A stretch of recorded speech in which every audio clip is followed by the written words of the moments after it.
I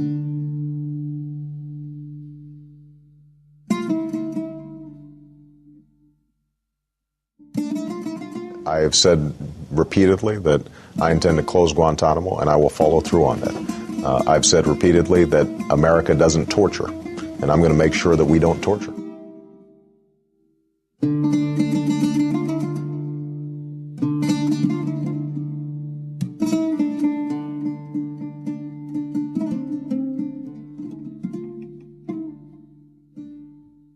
I think it's simply a recognition of reality that between Obama's policies and Congress's restrictions, nobody's going anywhere soon.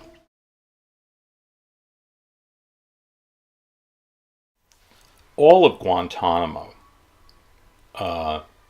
is arid, except when there's a real rain, which turns things green for a little while.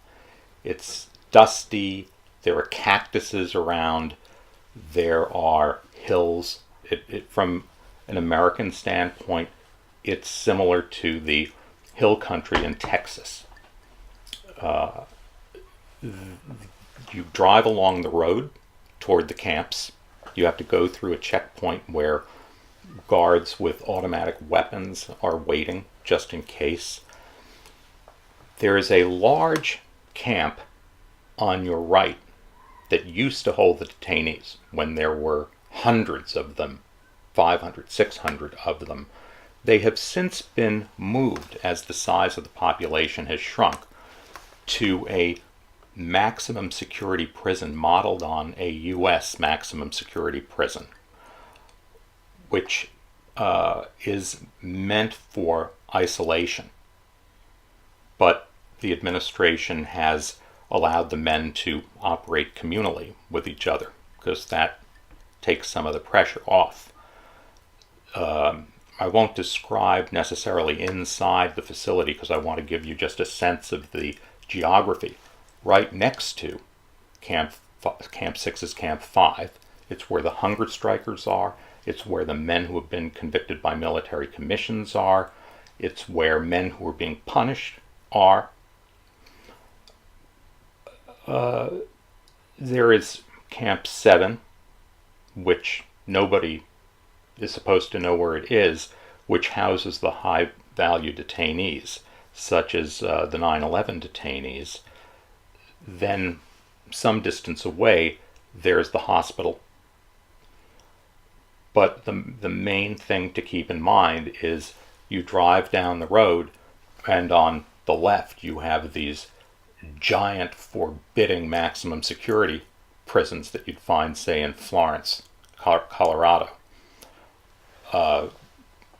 And on your left, there really isn't anything in use anymore except for one set of huts that are arranged in a square, which is where detainees meet their lawyers. Perhaps it was seeing Adnan in almost skeletal form, shivering in a chair where he was put to wait for us to visit. It was unbelievable. Adnan is the worst example that I can give you. Adnan had one personality when he was with his brothers, and he had another personality when he was around his guards and in isolation. It was really isolation that bedeviled him more than anything else. His brothers took care of him. He did things for his brothers, but he couldn't abide the authorities. So he would lose no opportunity to make life very hard for the guards and the administration. They didn't know how to handle him. They would ask the guards, the detainees, how do we handle Adnan? He was a very sweet man, if he trusted you. He was a wonderful poet. He wrote beautifully. according to my translators. He was so expressive, but he so often was in complete despair. I don't think any of my other clients reached that point. Yes, they were angry. Yes, they were frustrated. Yes, they were impatient. Sometimes they were gloomy, but they never reached his point of despair. In May 2009, I visited Adnan. We had our normal conversation. My translator was to my left. I was sitting here. The cage that the men are kept in when they're not with their lawyers was also on the left. You are sitting where Adnan sat, and I'm sitting where I sat. And we had a normal meeting. We had brought food, which sometimes is the only thing we can do for them, giving them human food instead of the slop they're eating from the prison. Little containers of things, plastic containers. So we were talking, and at a certain point I saw Adnan moving his hands under the table, and I assumed that he was writing on a piece of paper he had. So we continued to talk. Then he got in an argument with me about whether a certain detainee was still at the camp or had been transferred. And I was arguing with him, and he was arguing with me. And then he said, "I want to give you something to remember me by." And he had one of my containers filled with his blood, and he threw it at me. Now, what he had done was to chip off the veneer. There's another word for it, I can't remember. Of the table, under the table, cut his wrist, let the blood drip into the container. So that's how he did it. Now, if it had been another detainee, another client of mine, I would have been shocked, of course. But in Adnan's case, I was shocked and saddened. And I stood there saying, "Why did you do that? Why did you do that?" And he said, "It wasn't against you. It wasn't against you." The blood splashed me from the top of my head down to my knees, so I had to go to the supermarket, which also had clothes that it sold. It's an all-purpose store. Get a new shirt, get new pants, and for months, maybe more than a year, I walked around in sneakers that were bloodstained from him, so that every time I looked at them, I'd be reminded. And from then on out, the camp took very special security measures whenever I met with Adnan. It's a funny thing. On the one hand, they consider the detainees subhuman, and they treat them as subhumans. On the other hand, they also think that they're superhumans who have to be manacled and handled with several guards and kept under the closest watch. Adnan had no privacy, which was one of the things that made him so desperate and miserable. My translator said that when he did it, he had a very strange look in his eyes, as though he wasn't himself. I don't know what motivated him. He was always making gestures to express his misery.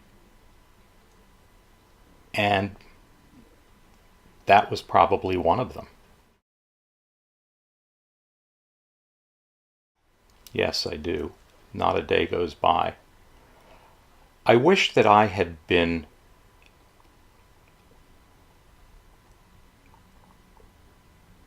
somewhat more attentive. I should have visited him more.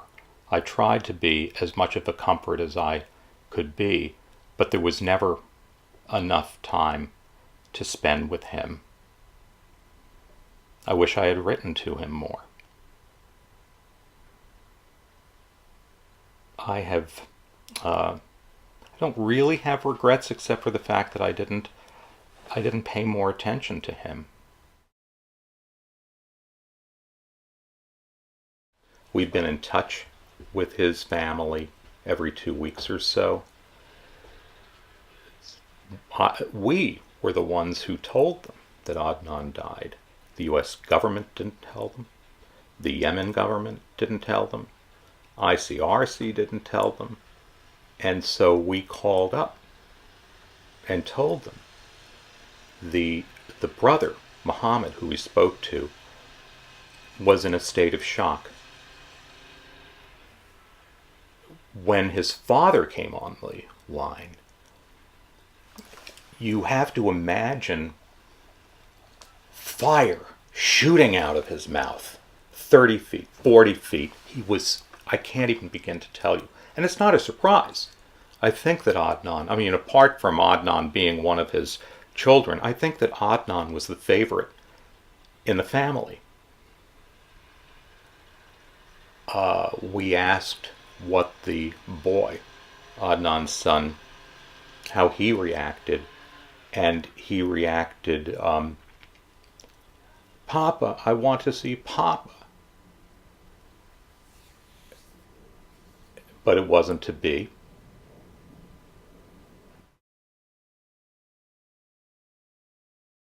That's right. It was said that Obama was the only one in the White House who really wanted to close it. His advisors wanted to use their efforts on other legislation, and there really is no pressure from within the administration that I know of.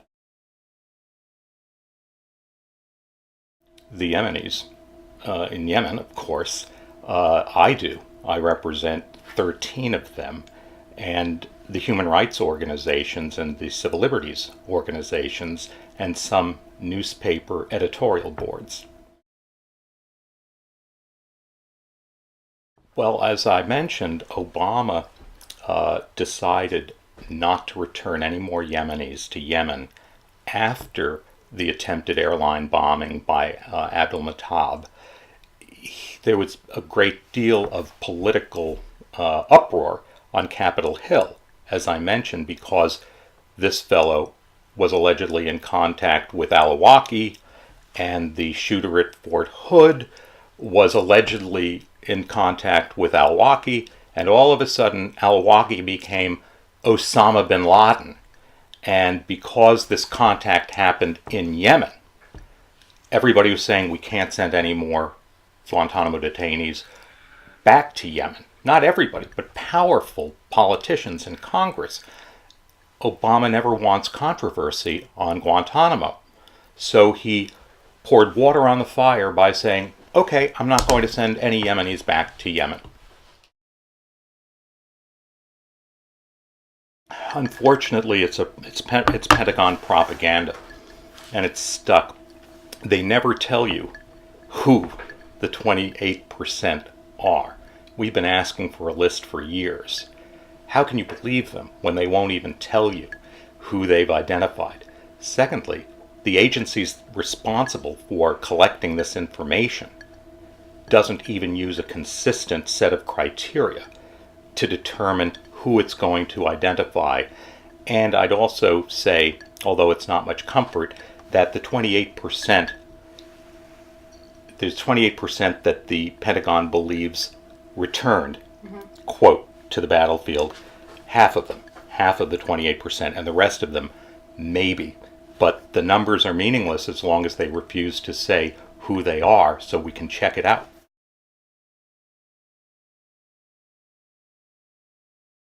Yes, but they do point out that it's not Yemenis who are responsible for any of this. Just because it happens in Yemen doesn't mean that all the men in Guantanamo should be punished for it. And it also doesn't mean that everyone who goes back is going to become Al-Qaeda, or even a few. And I'd add, I'm not minimizing Al-Qaeda, but what's worse than Al-Qaeda are the U.S. drone strikes in Pakistan and in Northern Africa. That's now what's turning that's what's turning Arabs, as I understand it, and Muslims, as I understand it, against the United States more than ever. I think that that's something that should be addressed, not the possibility that half a dozen men from Guantanamo will join AQUP.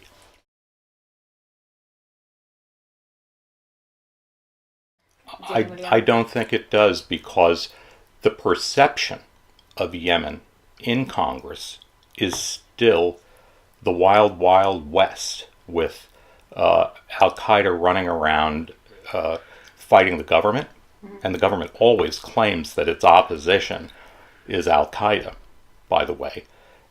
And it would be politically self-defeating to agree to transfer Yemenis back. There is no upside, only downside, because if the Yemeni goes back and engages in terrorism, then we have failed. If he goes back and doesn't engage in terrorism, there's no credit given. So it's either nothing or a loss. And why should politicians do that? I'm speaking from their standpoint, not mine. We met with the foreign minister, Al-Kirby, not I directly, but a group of about 20 Guantanamo detainee lawyers. Early in the fall, it was when President Al-Hadi came to the United Nations and met with Obama very briefly, and he also met with senior officials in the U.S. I met with officials at the Yemen embassy, not the ambassador, because as I understand it, there's still no ambassador appointed to the United States, but with the charge d'affaires and a political officer. They were they sounded very committed to pressuring the United States to close Guantanamo in general, but to return the Yemenis to Yemen in particular. And we were very encouraged about that, because Ali Abdullah Saleh's government really didn't make any effort. Then Adnan Latif, one of my clients, died under suspicious circumstances at Guantanamo. And from that point on, the Yemen embassy would have nothing to do with me, nothing to do with other reporters. They clamped down, they shut down, and what led to this directly was we wanted the autopsy report for Adnan Latif. The United States was keeping it under lock and key, and the Yemen government was also keeping it under lock and key. The Yemen government has nothing to gain by keeping it under lock and key, so they were obviously motivated by the U.S. to keep it secret. And once that happened, we recognized that we couldn't really depend on Yemen, the government of Yemen, because they're too easily influenced by the United States. I predict that a few detainees will be released before the end of Obama's second term. I'm pessimistic about the Yemenis, because Obama has said that he will not return even Yemenis who have been approved for transfer until the conditions in Yemen settle down. And that doesn't look like it's going to happen very soon either. He'd also face political blowback. I've always been more pessimistic than optimistic. I've usually been proved right by being pessimistic, and right now that's how I feel. There are 166 men at Guantanamo. 157 have been charged with no offense by the Obama administration. From the standpoint of the administration, the mountain above the clouds in the sky, what are 166 detainees compared to immigration reform, gun control, education reform. It's just not a big issue. It's a big issue as far as principle is concerned. But in terms of practical politics, it's a tick on a camel's back.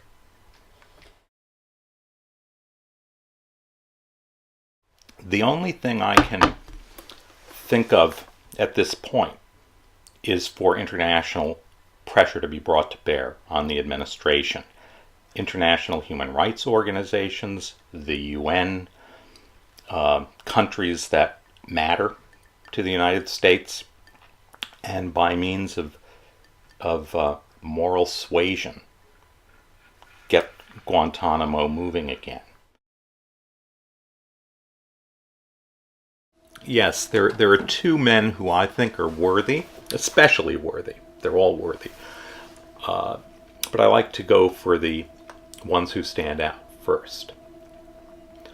One is named Abdul Salam al-Hila, and the other is Hussein al-Murtadi.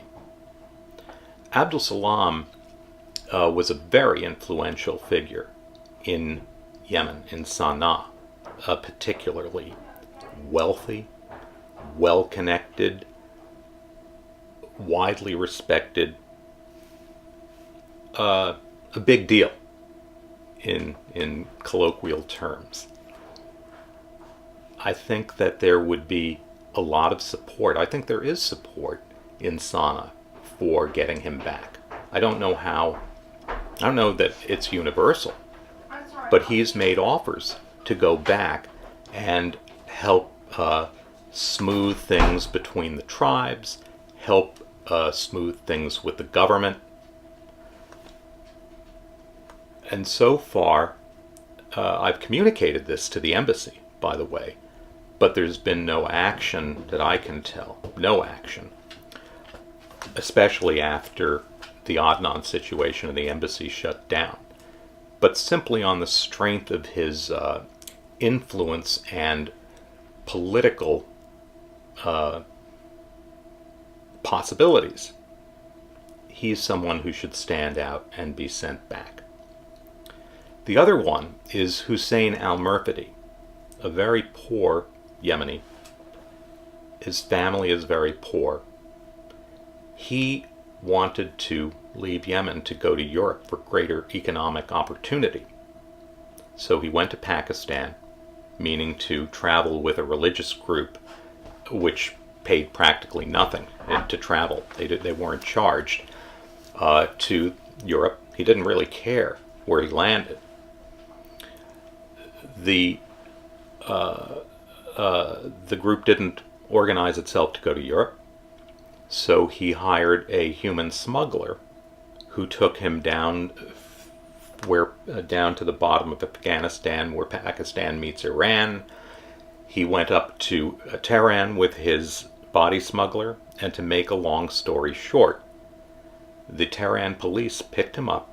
They didn't pick up the body smuggler. They picked him up.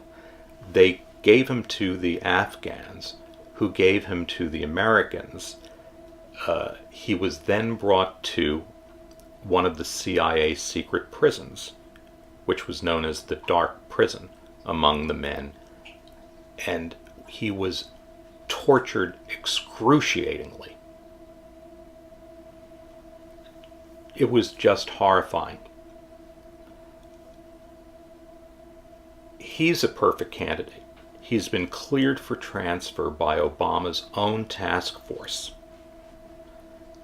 He is one of the two candidates that the Amnesty International people picked to have a worldwide campaign about. He has a very deep sense of irony. Once one of the commanders asked him why he left Yemen, and his answer was, "Because I was a jackass." For the first couple of years that we represented detainees, they were so angry that they were being held there without charge. They were unable to prove their innocence. They weren't told who was accusing them of what. All of the evidence is classified. Now, nearly 10 years later,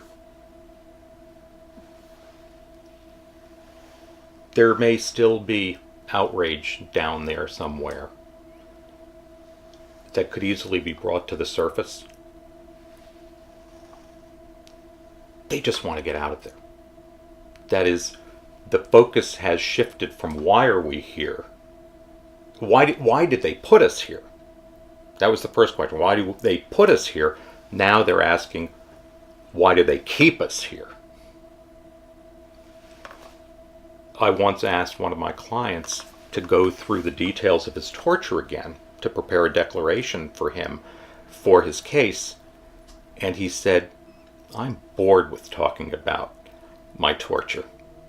You know, the men have moved on in some mental way, and they just can't believe that they're going into their 10th or 11th year of being there. It's just completely weird. But at the moment, there isn't a realistic possibility that they'll be released anytime soon, and the Yemenis have it worse than anybody else.